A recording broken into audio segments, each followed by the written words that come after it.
Mr. Chairman and my colleagues, this amendment should not be necessary. We should not have to tell the President of the United States that he is unable to accept a luxury airliner worth hundreds of millions of dollars as a gift from a foreign power. These things should be obvious. And yet, here we are. It is deeply troubling that some in the majority envision a president unbound by laws, who rules by decree, who accepts lavish gifts from foreign governments, who fills public offices with the ultra-wealthy political allies, individuals without any expertise or professional experience to carry out the missions on the goals of their agencies, who expels opposition and crushes dissent.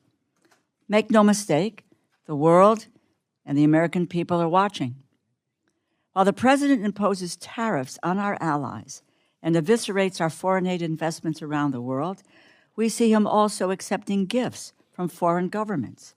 Our allies, adversaries, and constituents all see that he is self-indulgent. This is not just any gift, a luxury plane, which will then be delivered to the president's library when his term is over. We all see what it is.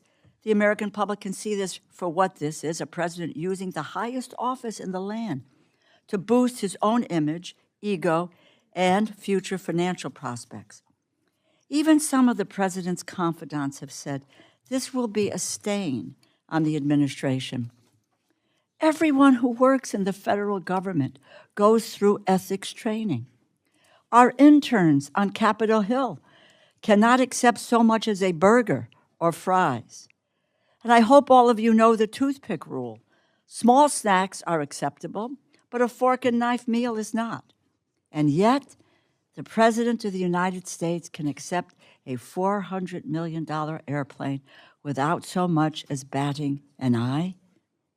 It is hard to imagine a more brazen violation of the Emoluments Clause, which was written because the framers of the Constitution knew that even the appearance of improper influence calls a president's decision-making into question. The Constitution provision applies directly to the president, who, by the way, is exempt from many other government ethics rules, but not this one. Let us revisit the Constitution for one moment. Article 1, Section 9, Clause 8.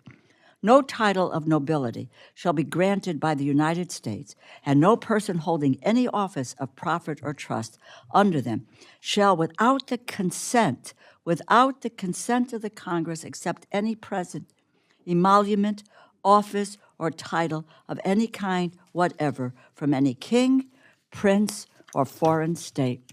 Congress has not consented. This committee should not consent. Just as we cannot give up our constitutional power with the purse, we cannot look the other way as this president makes a mockery of our laws and traditions. The president describes this as a good deal for taxpayers, but last week the Secretary of the Air Force said it would cost up to $400 million of taxpayer funds to retrofit a commercial plane. Other experts say it could be closer to $1 billion. The ethics, optics, economics, and security questions are all alarming. They tell a story of a president who would happily indebt himself to a foreign regime simply to have a more opulent jet plane at his disposal. Does anyone believe that the government of Qatar truly expects nothing in return for this plane? If so, I have a bridge to sell you. Congress can easily put an end to this debate and restate clearly what we believe is in the Constitution with today's amendment. I urge my colleagues to support this amendment, and I yield back.